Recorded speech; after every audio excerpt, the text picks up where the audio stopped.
Ty v který věznici seš? No já nevím ani v který. Jo, tady seš vlastně, takže tě nemám pouštět, jo, když je to teda sázka. Když jsi pak řekl, že jsem tam nebyl. No tak jako viděl jsem tě tady, že už tady byl, ne, tak jako sázka je sázka, ne? Tak jako co, budeš tam ten den, nebo ne? No, další večer se tam objeví. Ale je to z repráku. Jo.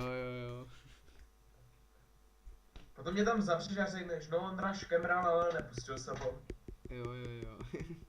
Že jsi mě zabavil kreativní, moc mě vypl ten den a všechno. To je dobrý nápad. Tak jo, ale.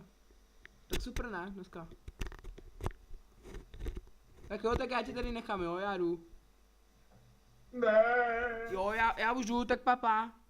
Ahoj. Já ti zasnu aj, ale kamaráde, bys měl pokud. Já se bojím tebe. A Ne. čajík by nemohl být. Co? Čajík. Čajík ti možná donesu, ha. A polívečku. No A řízek. co? Ty jsi se nějak rozmazil, ne, Zelínka? Odevřete! Odevřete!